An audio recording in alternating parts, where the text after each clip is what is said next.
નમસ્કાર દર્શક મિત્રો, બી ન્યૂઝમાં આપ સૌનું હાર્દિક સ્વાગત છે. ચાલો મેં આજના સમાચાર. ભાવનગર મહાનગરપાલિકા અને રેલવેની બેઠક યોજાઈ. ભાવનગરમાં વિકાસ કાર્યોમાં રેલવે તંત્ર નકારાત્મક વલણ સાથે બાધારૂપ બની રહ્યો છે.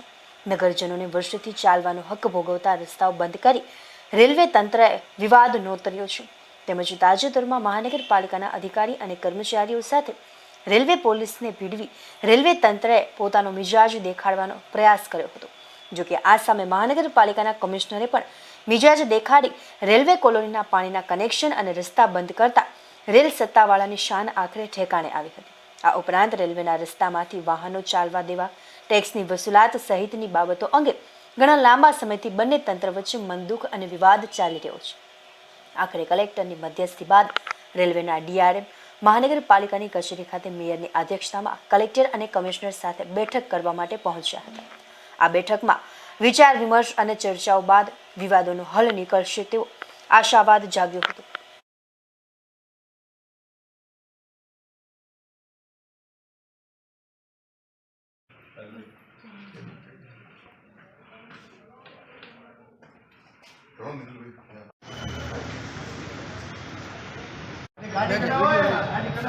આયોજન કરવામાં આવ્યું હતું, જેમાં શું નિર્ણય લેવામાં આવ્યો છે, રેલવેના ડીઆરએમ પણ હાજર રહ્યા હતા. સમગ્ર વિષય આજરોજ વેસ્ટર્ન રેલવેના ડીઆરએમ તેમજ ભાવનગરના કલેક્ટરશ્રી, ભાવનગર મહાનગરપાલિકાના કમિશનરશ્રી અને મારી સાથે સ્ટેન્ડિંગ કમિટીના ચેરમેનશ્રી વગેરેની એક અગત્યની મિટિંગ મળેલ. તેમાં રેલવે બાબતના મુદ્દા તમામ મુદ્દાઓની ચર્ચા કરવામાં આવેલ અને તેમાં ખૂબ જ પોઝિટિવ એકબીજાની સાથે વાત થયેલ અને એકબીજાને સહકાર આપવા સૌ સંમત થયા છે.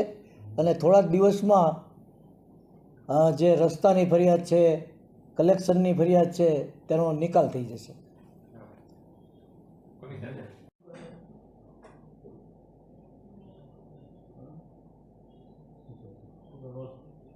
સાહેબ, ભાવનગરમાં એક મેયરના અધ્યક્ષસ્થાને મિટિંગ યોજાઈ છે, ડીઆરએમ ઉપસ્થિત રહ્યા હતા. સમગ્ર વિષય શું હતો અને એમાં કયા મુદ્દા મહત્વના રહ્યા? છેલ્લા ઘણા સમયથી ભાવનગર મહાનગરપાલિકા અને ભાવનગર વેસ્ટર્ન જે રેલવે ડિવિઝન છે એની વચ્ચે અમુક કોમ્યુનિકેશન ગેપના કારણે ઘણા બધા પ્રશ્નો ઉપસ્થિત થતા હતા.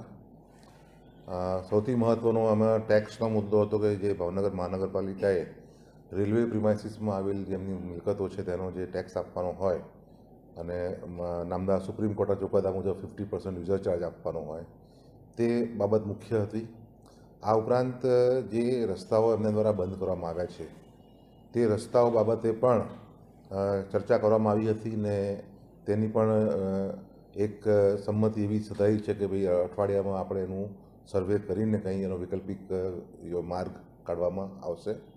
આ સિવાય એક આપણો અંડરબ્રિજનો એક પ્રોજેક્ટ છે રેલવેનો કુંભારવાડામાંથી, એ ડિઝાઇન રેલવે પાસે એપ્રૂવ કરાવવી પડતી હોય છે. તે પણ લગભગ ઘણા સમયથી પડતર છે, એની ગ્રાન્ટ આપણી પાસે આવી ગઈ છે. તેમ છતાં આ અંડરબ્રિજ કોઈને કોઈ ડિઝાઇનની તકલીફના કારણે આપણે બનાવી શકતા નથી.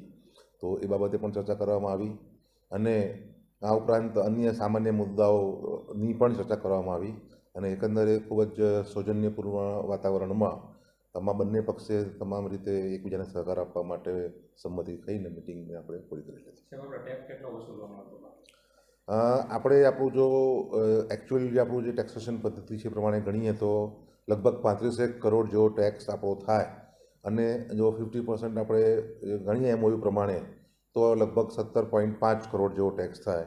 રેલવે દ્વારા 8 કરોડ રૂપિયા આપણને ઓલરેડી ચૂકવી દેવામાં આવ્યા છે અને બાકીની જે ટેક્સની મુદ્દાઓ છે તે માટે તેઓ દ્વારા એની વિગતો અમને કે આપો એટલે અમે બાકીનો ટેક્સ પણ ભરી દઈશું, કારણ કે કંઈ પણ એક સરકારી સંસ્થા છે એટલે ગણતરી કેવી રીતે કરી તે વિગતો એમની પાસે ઉપલબ્ધ ન હતી, જે આપણે એમને બતાવી રેફરન્સ માટે કે આ રીતે આ વિગતો દર વર્ષે અમે આપને મોકલી આપીએ છીએ.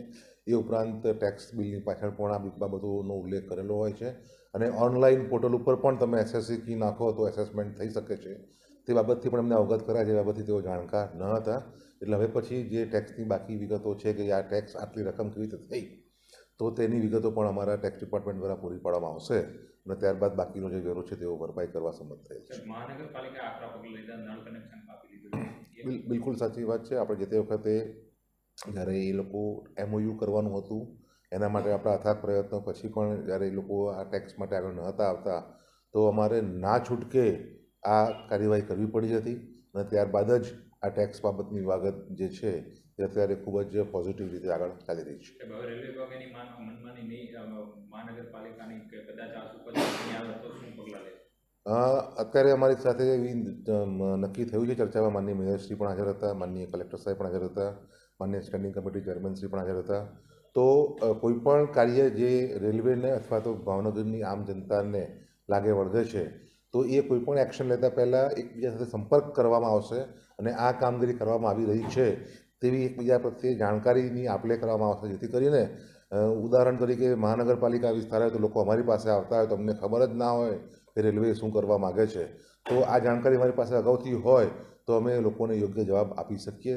તે જ રીતે રેલવેને પણ અમે આગળથી જાણકારી આપીશું, જેથી રેલવેને પણ ખ્યાલ આવે કે ભાઈ આ પાણી બંધ થવાનું છે કે આ પ્રશ્ન ઉપસ્થિત થવાનો છે.